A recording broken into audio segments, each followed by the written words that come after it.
Hello friends, ഇന്ന് നമ്മൾ വന്നിരിക്കുന്നത് ഒരു നാച്ചുറൽ ഹെയർ ഷാമ്പൂ ആയിട്ടാണ് കേട്ടോ. ഇത് എനിക്കും വലിയ ഐഡിയ ഒന്നും ഇല്ലായിരുന്നു. നമ്മുടെ യൂട്യൂബിലുള്ള മിസ് ഓയിലി എന്ന് പറയുന്നൊരു യൂട്യൂബറുണ്ട്. ആ പുള്ളിക്കാരത്തിയുടെ പല ചാലഞ്ചസും ഞാൻ ചെയ്ത് നോക്കിയിട്ടുണ്ട് ഹെയറിന്. എനിക്ക് നല്ല മാറ്റം തോന്നിയിട്ടുണ്ട്. അപ്പോൾ അത് നിങ്ങൾ കൂടി ഷെയർ ചെയ്യാമെന്ന് കരുതി ഞാൻ ചെയ്യുന്നതാണ് കേട്ടോ. ഇതിലാദ്യം വെണ്ടയ്ക്കയും ഫ്ലാക്സീഡൂടെ നന്നായിട്ട് തിളപ്പിച്ചതാണ്ട് ഈ ജെൽ കൺസിസ്റ്റൻസിയിൽ എടുക്കണം. പിന്നെ ഒരു ജാറിനകത്തോട്ട് നമ്മുടെ ചീവയ്ക്കാപ്പൊടിയും കുറച്ച് കറിവേപ്പിലയും ഇട്ടിട്ട് ഇതിൻ്റെ ജെല്ല് കുറച്ച് അങ്ങോട്ട് ഒഴിച്ചു കൊടുക്കണം, കുറച്ച് മാറ്റി വയ്ക്കണം. എന്നിട്ട് അരച്ചതായി ഇതുപോലെ ആക്കണം. അത് കഴിഞ്ഞ് നമ്മൾ തേച്ചുകൊണ്ടിരിക്കുന്ന സമയത്ത് കുറച്ച് കട്ടിയാവാൻ സാധ്യതയുണ്ട്. അപ്പം നമ്മൾ ആ മാറ്റി വെച്ച ജെല്ല് കുറച്ച് ഇതിനകത്തോട്ട് വീണ്ടും ചേർക്കണം. അങ്ങനെ ചേർത്ത് തേച്ച് കൊടുത്താൽ മതി. ഇങ്ങനെ മുടി ഇങ്ങനെ കണ്ടോ, അവർ പറയുന്നത് ഈ പാക്ക് തേക്കുന്നതിന് മുമ്പേ എണ്ണ തലയിൽ തേക്കണം. ഈ പാക്ക് എന്നല്ല, ഏത് തേക്കുന്നതിന് മുമ്പേ അവർ എണ്ണ കുറച്ച് നേരം തലയിൽ പുരട്ടി വെക്കണമെന്ന് അവർ പറയുന്നുണ്ട്. ഞാൻ തലേന്ന് എണ്ണ തേച്ച് വെക്കാറുണ്ട് കേട്ടോ. അപ്പോൾ അവർ പറയുന്നത് ഈ സാധനം ഇങ്ങനെ എടുത്തിങ്ങനെ തേച്ചിട്ട് മുടി ഇങ്ങനെ വലിച്ച് പിടിക്കണമെന്ന്. അപ്പോൾ ഒരു ഷാമ്പൂൻ്റെ എഫക്റ്റ് മാത്രമല്ല, കുറച്ച് സ്ട്രെയിറ്റ് ആവാൻ ഹെൽപ്പ് ചെയ്യുമെന്നാണ്. ഇപ്പോൾ ഇത് തേച്ച ഉടനെ അടുത്ത നിമിഷം കഴിയുമെന്ന് പറഞ്ഞാൽ സ്ട്രെയിറ്റ് ആവുമെന്നല്ല ഞാൻ ഉദ്ദേശിച്ചത്. ഇതിങ്ങനെ ചെയ്ത് കണ്ടിന്യൂസ് ആയിട്ട് ഒരു വർഷമൊക്കെ ചെയ്ത് കഴിഞ്ഞാൽ അതിന് മാറ്റം ഉണ്ടാവുമെന്നാണ് പറയുന്നത്. നമ്മൾ ഈ ചെയ്യുന്നതൊക്കെ നാച്ചുറലായിട്ട് സംഭവങ്ങളാണ്. അപ്പോൾ ഉടനെ തന്നെ നമുക്കതിനൊരു റിസൾട്ട് കിട്ടത്തില്ല. പക്ഷേ കോഴ്സ് ഇതിനൊരു നെഗറ്റീവ് വശം ഇല്ല. മനസ്സിലായില്ലേ? അതായത് നമ്മുടെ ഹെയറിന് യാതൊരു ദോഷവും വരാത്ത സാധനം. നമ്മൾ സ്മൂത്തനിങ്ങോ സ്ട്രൈറ്റനിങ്ങോ ഒക്കെ ചെയ്ത് കഴിഞ്ഞാൽ നമ്മളത് പ്രോപ്പറായിട്ട് കെയർ ചെയ്തില്ല, അത് പൊഴിഞ്ഞു പോകാൻ സാധ്യതയുണ്ട്. പക്ഷേ ഇത് നമുക്കൊരു ദോഷവും വരാത്ത കാര്യമാണ്. കുറച്ച് മെനക്കെടാമെന്നുണ്ടെന്നുണ്ടെങ്കിൽ നമുക്ക് ഹെയറിൻ്റെ ടെക്സ്ചർ വരെ മാറ്റിയെടുക്കാം.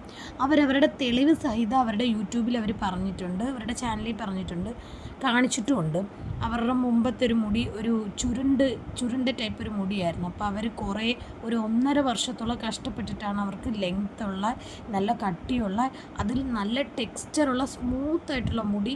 ഇപ്പോൾ അവരുടെ മുടി കാണുമ്പോണ്ടല്ല കൊതി വരും. എനിക്ക് അത് കണക്ക് ആവണമെന്ന് വലിയ ആഗ്രഹമുണ്ട്. അപ്പോൾ അതുകൊണ്ടാണ് ഞാൻ അവരുടെ ഒരു 1 ഇയർ ചാലഞ്ചിൽ ഞാനും ഭാഗമായത് കേട്ടോ. ഇടയ്ക്കൊക്കെ മടി പിടിക്കും കേട്ടോ, പക്ഷെ അവരെ സമ്മതിക്കണം, അവരുടെ ഡെഡിക്കേഷൻ സമ്മതിക്കണം. അവരുടെ പ്രോപ്പറായിട്ട് അവർ ആ ഹെയർ കെയർ ചെയ്യുന്നുണ്ട്. എനിക്കൊക്കെ കുഞ്ഞൊക്കെ ഉള്ളതുകൊണ്ട് ചില ടൈമിലൊക്കെ എനിക്ക് ചെയ്യാൻ പറ്റത്തില്ല. അപ്പോൾ അതുകൊണ്ട് തന്നെ അതിൻ്റേതായൊരു കാലതാമസം എനിക്ക് വരാൻ സാധ്യതയുണ്ട്, മുടി ഇത് വരാൻ സാധ്യതയുണ്ട്.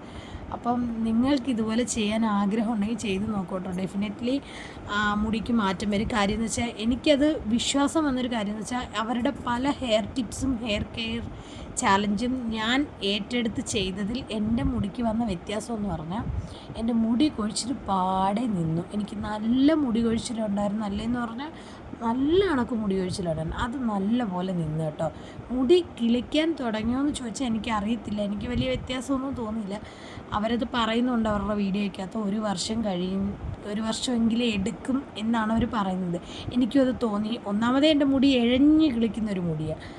അപ്പോൾ പ്രോപ്പറായിട്ട് ഹെയർ കെയർ എടുത്താൽ ഉറപ്പായിട്ടും കിളിക്കുമെന്ന് എനിക്ക് തോന്നുന്നുണ്ട്. പിന്നെ ഒരു ചെറിയ മുടി വളർന്നോ എന്ന് ചോദിച്ചാൽ ഒരു ചെറിയ വ്യത്യാസമൊക്കെ എനിക്ക് ഫീൽ ചെയ്യുന്നുണ്ട്. പിന്നെ ഈ മുടിയുടെ തുമ്പൊക്കെ ഉണ്ടല്ലോ, ഇതിനു മുമ്പ് ഒട്ടും ഹൈഡ്രേഷൻ ഇല്ലാതെ മുടി ഇങ്ങനെ പിളർന്ന് കണക്കിരിക്കുമായിരുന്നു.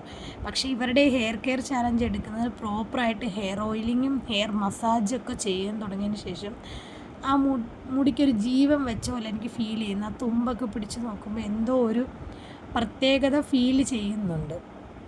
അപ്പോൾ എന്തായാലും നോക്കാമെന്ന് കരുതി. അപ്പോൾ അതിൻ്റെ ഒരു ഡീറ്റെയിലിംഗ് ആയിട്ടുള്ള വീഡിയോ ആണ് കേട്ടോ ഞാൻ ഇടുന്നത്. ഇത് നമുക്കൊരു ദോഷം വരാത്തില്ല. അപ്പോൾ ചെയ്ത് നോക്കിയിട്ട് എങ്ങനെയുണ്ടെന്ന് നിങ്ങളെല്ലാവരും ഒന്ന് കമൻ്റായിട്ട് അറിയിക്കണം കേട്ടോ. ഇതുപോലത്തെ ടിപ്സൊക്കെ ഇഷ്ടമാണെങ്കിൽ എൻ്റെ ചാനൽ എല്ലാവരും ഒന്ന് സബ്സ്ക്രൈബ് ചെയ്ത് സപ്പോർട്ട് ചെയ്യണേ. അതുപോലെ നിങ്ങളുടെ സജഷൻസൊക്കെ കമൻ്റായിട്ട് അറിയിക്കണം കേട്ടോ. ഇതൊന്ന് ചെയ്ത് നോക്കിയിട്ട് എങ്ങനെയുണ്ടെന്നുള്ള റിസൾട്ടും കൂടി എന്നെ അറിയിക്കണേ. അപ്പോൾ tata, bye bye, see U.